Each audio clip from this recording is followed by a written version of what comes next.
வணக்கம் மக்களே. ஏன் உங்க கர்மா ஏறிக்கிட்டே இருக்குன்னு தெரியுமா? கர்மா ஈஸ் அ பூமராங்னு சொல்லுவாங்க. நம்ம மற்றவங்களுக்கு என்ன செய்கிறோமோ அதுதான் அப்படியே நமக்கு நடக்குங்க. இதுக்கு பேர் தான் கர்மா. அது நல்லதோ கெட்டதோ. பொதுவாக மக்கள் கர்மானா கெட்டதுன்னு நினைக்கிறாங்க.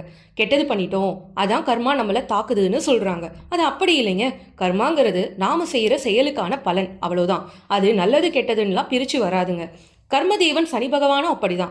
நாம நேர்மையா மனசாட்சிக்கு விரோதம் இல்லாம லைஃப்ல யாரையும் எதுக்காகவும் சொல்லினாலோ செயலினாலோ காயப்படுத்தாம இருந்தா அவருக்கு நாம பயப்பட வேண்டிய அவசியமே இல்லைங்க.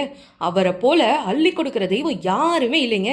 ஒன்று மறக்காதீங்க மக்களே, தேவர்கள்ல அவருக்கு மட்டும்தாங்க ஈஸ்வர பட்டம் கொடுக்கப்பட்டிருக்கு. ஏன்னு தெரியுமா?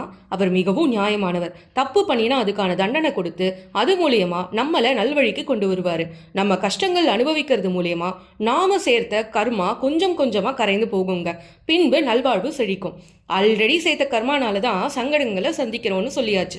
அப்போ இதை குறைக்க தீர்வு முன்னோர்கள் சொல்லியிருப்பாங்களே. அட ஆமாங்க. உங்களால முடிஞ்சா கண்ணுக்கு முன்னாடி யாராவது கஷ்டப்படுறவங்கள பார்த்தா அவங்களுக்கு உங்களால முடிஞ்ச உதவிகளை பண்ணுங்க. இல்லைங்க அவ்வளோ வசதி இல்லைங்க அப்படின்னு சொன்னா ரொம்ப சிம்பிள்ங்க. உங்களுக்கு எந்த கடவுள் பிடிக்குமோ அந்த கடவுளோட நாமத்தை ஜபிச்சுக்கிட்டே இருங்க. கலியுகத்துல நமக்கான வேள்வியும் தவமும் இறைவனை சிந்திக்கிறதும் அவரோட நாமத்தை ஜபம் பண்றது மட்டும்தாங்க. என்ன மக்களே, இனியாச்சும் பிரச்சனையை கண்டு புலம்பாம தீர்வை நோக்கி பயணிக்கலாமே. பதிவு உங்களுக்கு பிடிச்சிருந்தா லைக் பண்ணுங்க. கமெண்ட்ல உங்களுக்கு பிடித்த சுவாமியோட பெயரை பதிவிடுங்க. மற்றவங்களுக்கு ஷேர் பண்ணுங்க. நல்லதை பகிரும்போது நல்ல கர்மா உங்களை வந்து சேருங்க. இது போன்ற ஆன்மீக தகவல்களுக்கு பக்தி பீட்ஸ் சேனலை சப்ஸ்கிரைப் பண்ணிக்கோங்க. மீண்டும் சந்திப்போம் அடுத்த பதிவில்.